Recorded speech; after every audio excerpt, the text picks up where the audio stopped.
this is Dwayne J. Clark, and welcome to Walk This Way. I am honored to have a good friend and guest, Bob McClesky, the chairman of Sellen Construction. Bob has 38 years in the construction industry at the very highest level, building some of the world's greatest buildings. And we're excited to have you here. Thanks, Bob, for being here. Thank you. I'm excited too, Dwayne. So we're going to start a little bit with your kind of early story Sure. of where you grew up, how you grew up, what your parents did. Why don't you start us there? Let's go way back. I would start with the word modest. Pretty modest upbringing. My dad had an interesting job that he could not share with us. He was an engineer at what's now called Lawrence Livermore Lab, and was involved in atomic bomb testing. Top secret. Top secret. So he would come home. We just never knew exactly what he did, but Wow. other than the sort of the general thing. So. And what city was that in? That was in Livermore, California. Okay. Yeah, in the Bay Area. And was he an engineer? Or? Yep. Mm-hmm. Wow. Yeah, and he was growing up in the little town of Livermore, and this little tract house kind of a thing, and went to Catholic school, and just an active kid, and my parents were pretty standard, Stay-at-home 60s mom? and stay-at-home mom kind of thing. Yeah. So. And did you do sports? Yeah, I did sports all the time. Always. Yeah. We lived next door to a park and a tennis court, and I was out there playing basketball, baseball, football, tennis, just anything with the ball. All the time. Anything with the ball all the time. Yeah.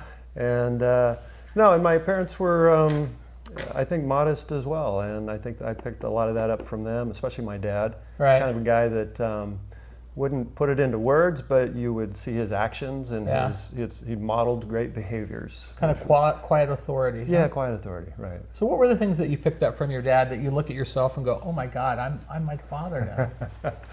My kids might counter this a little bit, but I would say he was just a real easy-going kind of guy. Yeah. Every once in a while it would elevate, and you knew that was important. Yeah. But he wasn't like one of these guys. It was everything, just kind of. So that must have felt real secure for you. It did, yeah. And I think my mom was a little bit on the other side, and he kind of had kept her sort of in check, and I think I brought that to my career and my life, was this like need to keep things kind of steady. Yeah, he was steady. Steady would be a good. So then you left high school and you went away to college, and where'd you go? We moved up to Whidbey Island when I was in high school, so I graduated from high school up there, and then went to UW 4 years, and I walked into the construction management department like my second week in school, and I said, "Hey, I'm freshman and interested in maybe in the program," and they said, "Well, here we'll sign you up for the program." Whereas today it's like you don't apply till you're a junior, and it's they take 1 out of 5, and apparently, if I could fog a mirror, they took me in. And so anyway, I did that, this construction management degree, and just went through 4 years and got a job in the construction business. So was there anyone that modeled that for you that said, I want to get into construction management, or did you hear of somebody? No, I just, what I think back on is I enjoyed building things and wood shop and that kind of thing. Okay. And construction management sounded like, maybe a little too focused versus a business degree kind of a thing. But it turned out, it's funny how life works. It's just fate, and you take a left turn here and a right turn there. And I said, well, I'll try construction. So who were your heroes growing up? When you were growing up, did you have a business hero, an athletic hero that you look at and say, oh, I want to emulate some of those traits? Yeah, I would say. Bart Starr and Joe. Bart Starr for a long time. He was like Mr. Steady guy, real squeaky clean image. And then I graduated to Joe Namath. Yeah, that was the all. Is that because he wore nylons? Something like that. And he was cool, and I wasn't. And anyways, for sports, it was sort of the football quarterback kind of thing. I couldn't say I had a business. Idol or anything, but I was always interested. I'd pick up Time magazine when I was 9 years old, and the articles on business were just really interesting. Really? You would read them at 9 years old? Yeah. Huh. And what was compelling for you? Good question. I would say it's kind of that whole ambiguity. You know, you have some goals you want to set, but you're not sure how you're going to get there, and you got all these people and teams and all this stuff, and it just seemed interesting how different people put all that together and created something. Yeah. Yeah. So you graduated from UW, and then what was your first job? I actually had interned 2 summers for a construction company, a big heavy civil contractor. Right. And I went to work for them in Idaho Falls, building a series of dams and powerhouses on the Snake River. Really interesting work. You know, I was 21 years old, and they got me involved in what they would do is they'd divert the Snake River in 3 areas and big stuff. Right. And then they would blast all the bedrock down to certain levels, and so one of the things I did early on was I became like a blast expert and figured out, you know, how the sequence and all that stuff.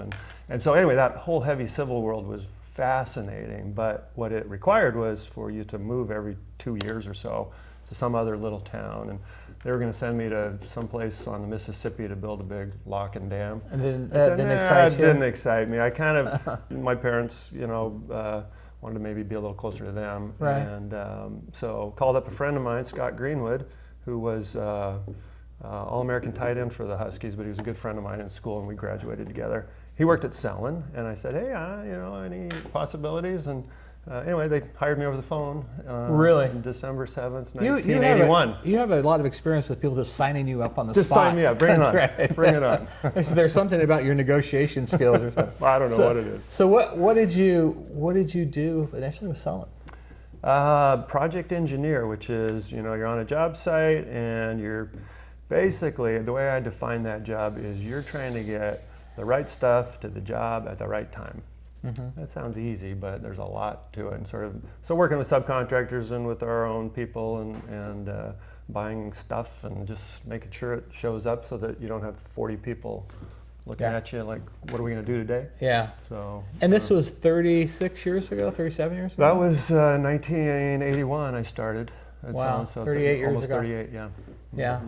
So there's a lot of conversation for 38 years. So how did you evolve? What was next for you? And I mean, take us on the ladder till you became CEO and now chairman of the company. I guess I'll share with you what I think is a trait that sort of got me moving. And basically, you know, started at this engineer level and project manager and senior project manager, and then I got involved in some bigger picture management stuff, and then president and CEO, and last night was my retirement party. So, wow. Yeah.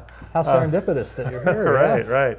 I think what sort of kept me moving was this, and I remember this from just a very young age, this need to make things better. That's whatever it is, it can always be a little bit better and more efficient. What I think I really hate, I think it comes down to, I think I was just lazy, and I wanted things that looked hard to be easier. And I'll give you an example. There was, and I think I was 8 years This is interesting introspection. That Yes. You think you're just, but it perfected this trade in you. Yeah, I think so. And I have a lot of examples in the work side of things where I think this was true. But so probably 8 years old, and on our little side yard in our little tract house, we had a gate and a fence, and we kept a dog over there periodically. But every time I went to the gate, I had to get something to stand on and reach over, and there was this little sliding deadbolt that locked the gate. And I'm like, I finally, after a while, it's like, well, this is too hard. I always have to get something. I always have to do that. So I go in our little shop, or our garage. I get some string and some nails and a hammer and a couple other things. And I devised this little sequence of pulling strings over the top of the fence that lifted the deadbolt, that slid it across, that dropped it over, and that This is at 8 years old. This was at 8 years old, yeah. So honestly, it was like, why is this hard? This is always hard. There was probably an easier solution, but that was my solution. So I had little instructions written on the fence, and you pull here, and then you push over there, it opens it up, and then you can go the opposite way and lock it. So, silly example of and I still have this need. I hate wasted time or energy or money or whatever, and how can we make it better? And so I was a thorn in a lot of people's side at Sellen, and always sort of pushing that kind of thing. So you were the efficiency kind of guy. Yeah, well, I wouldn't say the sort of the notebook efficiency thing, but more how can we do this better? Yeah. And how can we make it easier? How can we work smarter, not harder? So what was the career step? So after you took that initial job, Yeah. what was the next step for you? And it's a pretty traditional stair step is project engineer, so you're working for a project manager and a superintendent. Then you move into actually managing projects. And early in my career, I kind of got locked into a lot of healthcare construction, Swedish hospital and such. And then just, larger projects. And what I was always doing was I knew what my job was and I had to do my job well, but I was always looking for those things around the edges that I could help the company get better. Right. So that, I started to get noticed for some of that stuff, and they started to involve me in like a management committee. And God, I remember the day Rick Redmond came in and said, "Hey, we want you to be on the management committee." And for me, that was probably, I've had all kinds of other great milestones. Hey, you're going to be the CEO, or you're on the board, or whatever. But that one moment for me stood was out for you. Huge. Yeah, it's like I was, I Validated. got in my car and I'm just doing this. And anyway, and then just kind of, more and more sort of senior management duties, and then became president in 2001 and CEO in 2008. So how has the construction industry evolved since you got into it 38 years ago? What's different about it? I would say the big difference, and it was something that was always job one for me, from engineer all the way through CEO, was safety. And I remember when I started, people would ride the headache ball on the crane as it swung, that kind of thing was happening. And I think Sellen really helped change that whole culture in the Northwest anyway. So it was kind of careless when you started? Well, it wasn't. I think it was just, this is how it's always been. And today the industry, and it's really across the board. Any CEO of a company of any size, I think they would answer the same way, that is the most important thing. And if you can't get your people home safely every night, then anything else you do doesn't matter. So that really, has been a cultural shift for people in the business, because some of the folks, hey, we've always done it this way, and there's always resistance to change, but over time everybody got it. And so when you think of a typical construction site, and I'm going to give you the movie version, it's the guys working up on the high rise with the helmets on backwards, and the beautiful woman walks by and the cat calls and the whistles and so on. And I know you're married to an executive that's a beautiful high-ranking executive in the construction industry that's been very, very successful. How would you say there's been an evolution for women in the last 38 years, and what's changed?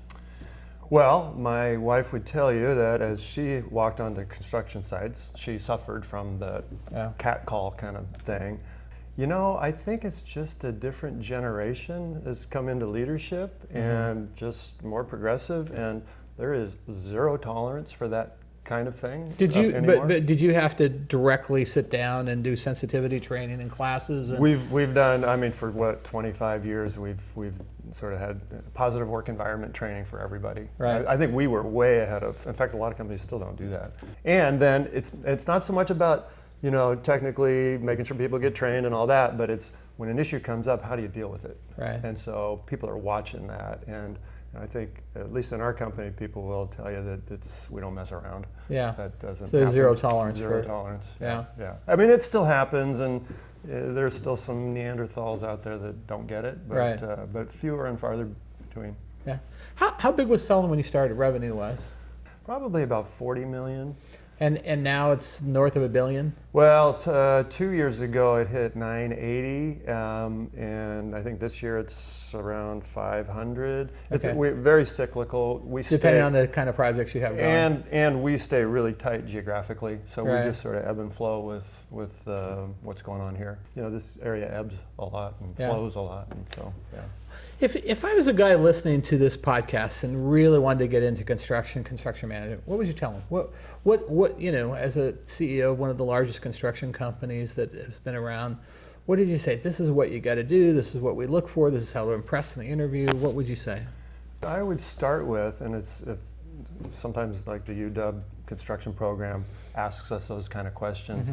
I would say the thing that is missing the most are people who can think critically, read and write and communicate well. That's harder to train in school than all of the technical skills, but I see a real sort of lack of ability to convey what's in your mind onto a piece of paper succinctly. And in fact, I was talking to somebody at our party last night who was a liberal arts major, and she recounted to me, I actually interviewed her 14 years ago, and she said, the one thing I remember is you said you really believed in a liberal arts education because it taught people to think. And so she repeated that to me last night as something that she really remembered, and I still believe that. Yeah. I'd love a dual major in engineering or construction and history, or Right. English, or something that shows that you can kind of go both ways. Yeah, it's funny because we've had guests on this program now that have gotten into finance and said they really like my liberal arts degree. And I remember my early career when I worked in law enforcement, the FBI always wanted people with liberal arts degrees. So I think it's the fact that you have a little bit of an analytical brain and you're diverse. So it's interesting. Yeah, and I think they teach you to communicate more clearly than totally technically related, majors. So let's talk. You've had a lot of successes. You've built some incredible buildings. We're going to talk about that in a little bit. What do you think was during your management career was an epic failure? Yeah. Now we get into the depressing topic. No, it's still pretty fresh because 3 years ago, I guess it was, when we hit 980 million, we weren't ready for it. We weren't ready for it. And I thought we were, and we had really good people kind of on the front lines and beyond. But at the end of the day, I just feel like I didn't go deep enough, or I didn't ask some of the tougher questions, or I didn't, I think I asked a lot of tough questions, but I wasn't getting the answers that really made sense. And I really feel like I should have just gone deeper on some issues. So we had a handful of jobs that didn't perform well financially, and it was really painful, really painful. And was the motivator for that you were just taking on jobs because they were coming to you and they were big jobs? No, we've always been good about. We've got a big lineup of projects that we're working on in budgeting and scheduling and working with the design team and the owner, for a year or two before a job starts, and we always have more in the pipeline than we can do because half of them don't ever go, and a lot of them get delayed and all that. Well, this was kind of the perfect storm back in 13, 14, 15, right in there. And all of a sudden, the stuff we were doing is like, yep, we're ready to go now, we're ready to go now. And so many of them were ready to go now. We didn't, this was part of the failure. We didn't stop and say, look, the teams that we had named for these are no longer available, because what happens is most of the jobs take longer to develop than they think. Has that ever happened to you? Absolutely, yeah. Once in a while. And so was it an issue about the depth and knowledge of the teams, or was it having enough people with the right experience? I think enough with the right experience. Yeah. So, we're 75 years this year.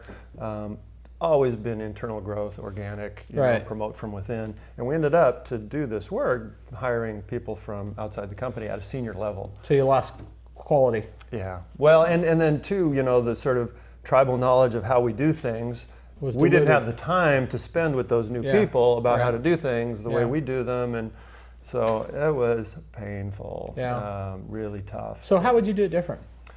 First of all, I would say as the jobs in the pipeline start to become real, you just have to reassess. Hey, the team we named for this, is it still available? Do we still feel good about, from the project manager to the superintendent all the way down, that we've got the right people? That's really all it is. That's the resource that is the most limiting for us. And for most. I mean, looking back in hindsight, would you have said? We would have said no. You would have said no and tell people we can't do this project. Sure. And we've done that plenty over the years. We've never been driven by top line, just bottom line. And so it's not getting bigger in terms of doing more work, it's just getting better and making a good bottom line. And I think I listened to our folks, and I maybe didn't question enough that we can do it, we can cobble it together this way. And it's like, Yeah, but it didn't work in a handful of cases. So What? yeah, How it's many, very fresh. Yeah, very fresh. I can tell. Yeah. How many employees did you have at your height? 1,000, 1,100. Okay. That was one of the things. We tripled in size in 3 years. Okay. And then tough. you have contract people in addition to that? No, not really. Okay. Not really. So Well, I mean, and a lot of those folks are union labor, carpenters, laborers, that kind of thing. We do a lot of work with our own forces. And are you a union shop? Yeah. Okay. Totally, from top to bottom? Yeah. Okay. Yeah, not on the professional side, obviously. Obviously, but yeah. Right. Okay. What has been your favorite project that you've ever done? Man, I go right to it. It's the hospital that was ground up, brand new hospital in Issaquah for Swedish. Uh-huh. And it was a project where I knew the CEO really well at Swedish, and together we decided that this is going to be a different job. And it's going to be owner, architect, and contractor. The 3 CEOs are going to commit to how we're going to run this job.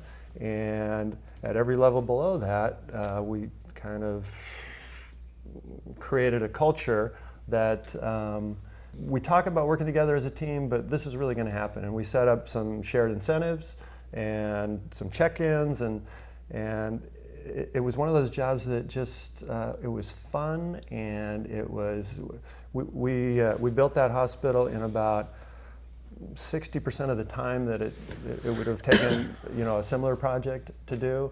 And it's hard to put your finger on exactly what the difference was, but it really came down to buy-in of we're a team and we're not pointing at one another. Mm-hmm. And it was a pleasure, and it came in under budget and way ahead of schedule. And well, you don't hear that often. No, and it's how every job should be, but it takes an owner who believes in that. Right.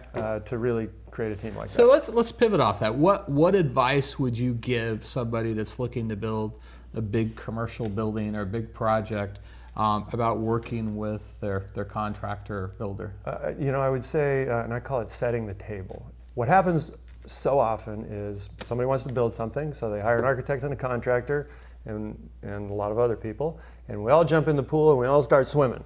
Right. And we don't create the lanes, and we don't create the ground rules, and we don't sit down and say, owner, what's important to you, and let's list those out, and let's make sure we measure those every month or whatever, and that if we do a good job, we're going to all do better, and you create contracts that support that. And give incentives to people to do the right things. Yes, but what it takes is an owner who trusts the architect contractor. That's got to be like this total trust, and that's where the Swedish job worked, because the CEOs from the Swedish and Sellen and the architect had that, and that's an intangible that just doesn't happen all the time. Yeah. People get burned and kind of keep their defenses up. What are the contracts you would run from? Then when you say I have an owner that displays these 3 characteristics, what are the things that you're going? Well, no, there are a lot of contracts that come to us that are very one-sided. Right. So we're just looking for a fair allocation of risk and reward. Right. And a lot of times, there'll be language that says the contractor is responsible for everything under the ground that we can't see. Well, that doesn't make sense. It's your property, so we got to do tests and let's work on it together. But that happens. Yeah. You guys built the Amazon Dome. Yes, the spheres. The spheres, okay. Yeah. Which is a fascinating project in itself. I was lucky enough to have you give me a personal tour of it. It's phenomenal. Talk to us about that process. Talk to us about working with Amazon, what their goals were, how that concept came about. What were they trying to achieve with the architecture?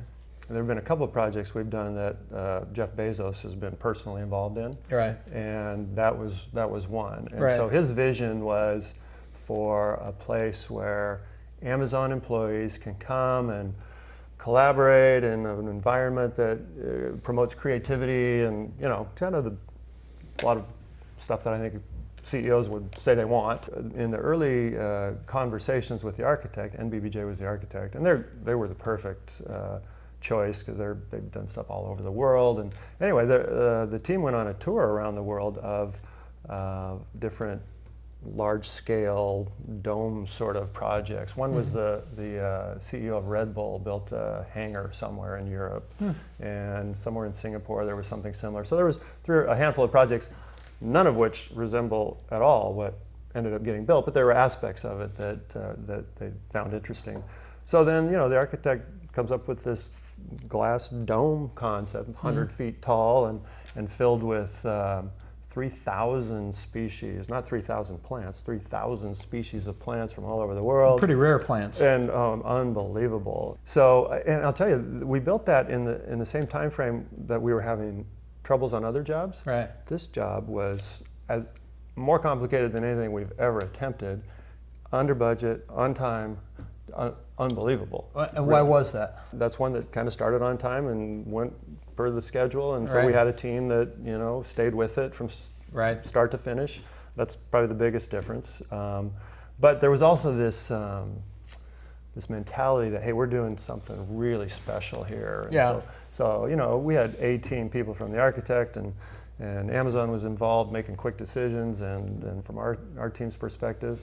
And was this a jewel of a project to be working on for your team? Oh, absolutely. No, everybody, you don't get a chance to build, an iconic structure very often. And this will, I don't know if it'll rival the Space Needle, but people are coming to Seattle to see it. Yeah.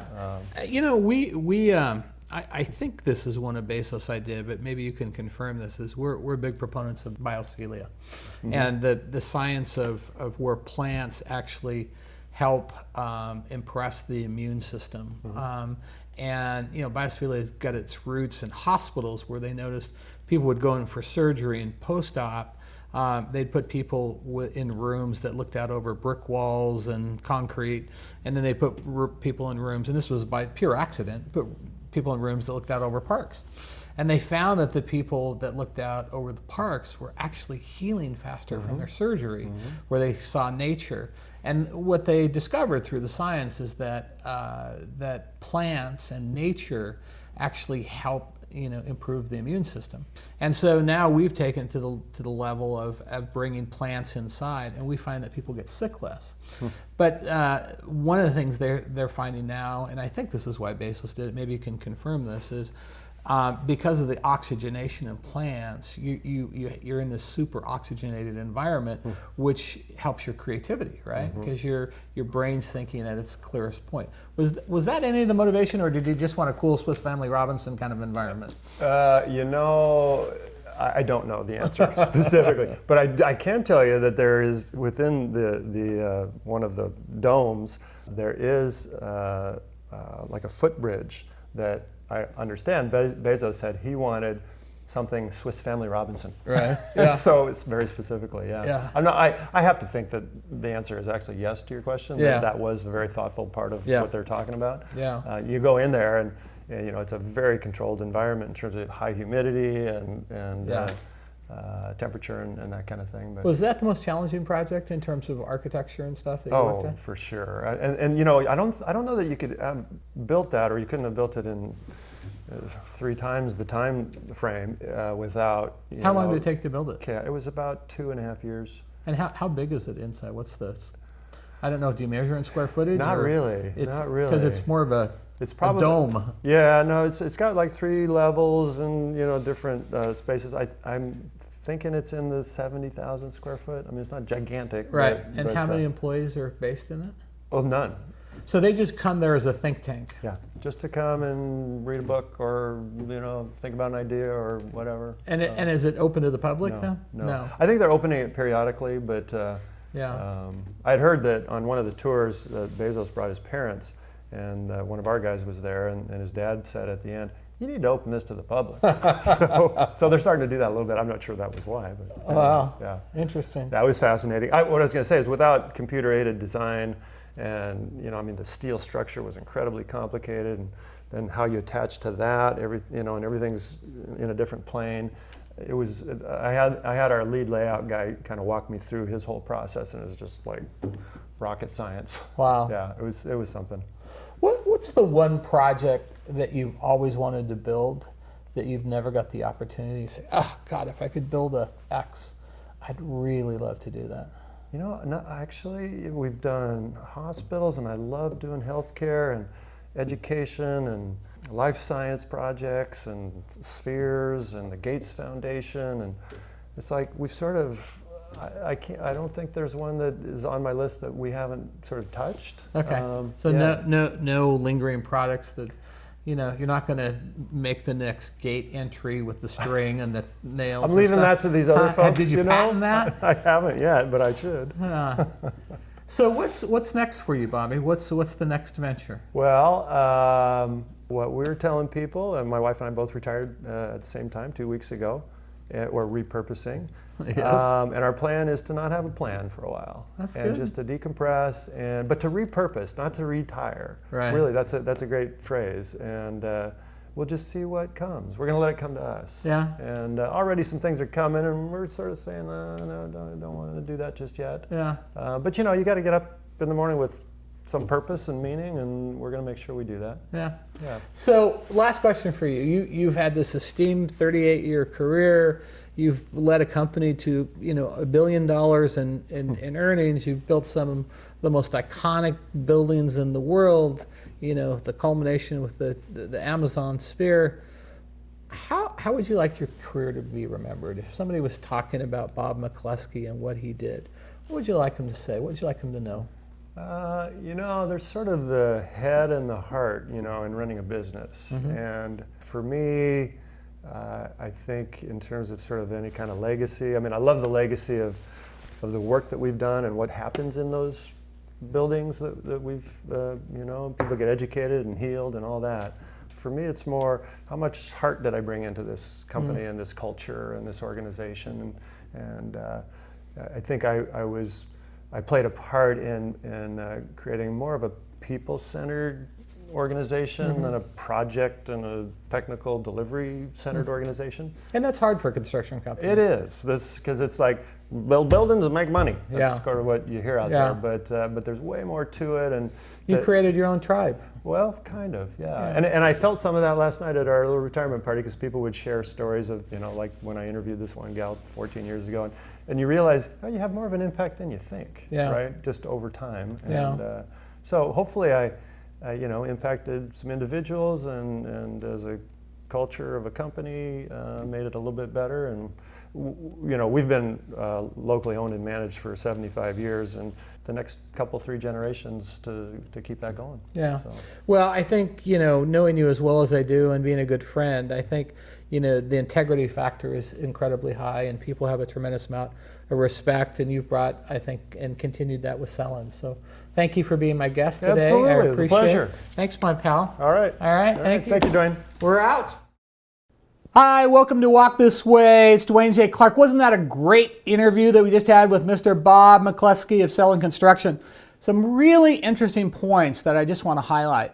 First of all, talk about having a setback. Bob, even though he looks like Mr. Perfect, one of my favorite people in the world, has a massive heart attack during a basketball game. And, this is the guy that, if you looked at him, was the epitome of health. Played basketball, exercised every single day. It goes to show you that, sometimes it's just about moderation. You can't go full out in everything. You can't go full out in exercise, full out in work, full out in your personal life. It will catch up to you. And, Bob, even after his first heart attack, had to have open heart surgery a year later. Now, it's interesting. He came back and led some incredibly successful ventures at Sellen. Now, one of the things that he said that I think is extremely important is he said, don't take work if you don't have the right team. I think that's a really important point. Sometimes when you're an entrepreneur, one of the things that we do is we just think, oh, God, that's $1. That's going to help our revenue. That's going to help our bottom line. But he said, I want to make sure I do a phenomenal job. That's going to define your brand. That's going to define who you are. And if you don't have the right team to do an incredible job, your brand's going to be defined by sloppiness. And what that enabled Bob to do is take on one of the most iconic projects ever. He built the great Amazon Dome. And that's an interesting thing, because one of the things that he wouldn't have been able to do is if he'd taken on all this work, he would not have been able to take on this legendary project. And so that's important for you guys to know. Sometimes you may have to pass up the little stuff so you get the really iconic things. That's a great lesson that Bob has taught us. One of the interesting things I also thought that he said is he admitted that he was a little bit on the lazy side. And so he was saying, I was always looking for shortcuts to things. Now, I have this quote that I say, it may not always be obvious to you, but as a young person, you'll realize that you discover some really incredible talent that no one else has. And you're going to use that to your advantage. Now, most people would not admit that laziness is a talent. But here's what Bob did. Bob said, because I was lazy and I didn't want to work super hard, I looked for greater, easier ways to get to the end. What did that do? That created incredible efficiencies in this company that does almost $1 billion in construction. So efficiencies is critically important. So he would say, well, instead of working hard and doing it 80 hours a week and putting sweat out there all day long, let's look at the most efficient way to do it. So he turned this weakness of his, of laziness, into a strength, and that was one of his calling cards. I think one of the things that we have to do is sometimes as CEOs, as entrepreneurs, we feel like we have to know all the answers. We have to have, look at around all the corners. We have to look at all the obstacles that are coming at us. And that's a falsehood. That's just BS. No CEO knows all those kinds of things. And I often say, hey, I don't have to be the smartest person in the room. I just have to surround myself with a bunch of smart people who are going to come up with a great solution. So think about that. Think about that if you're cheap on hiring people. Think about that if you're insecure about people smarter than you. If you're threatened as an entrepreneur or a CEO, oh, Joe's going to challenge me. I hope to God that your staff challenge you. If they don't, your company is going to fail. You're not that smart. One person is not that smart, but a team, a great team, now that's powerful. Stay tuned to Walk This Way. I hope you like what's coming up next week. We're going to make you better. We're going to make you smarter. We're going to make you more successful.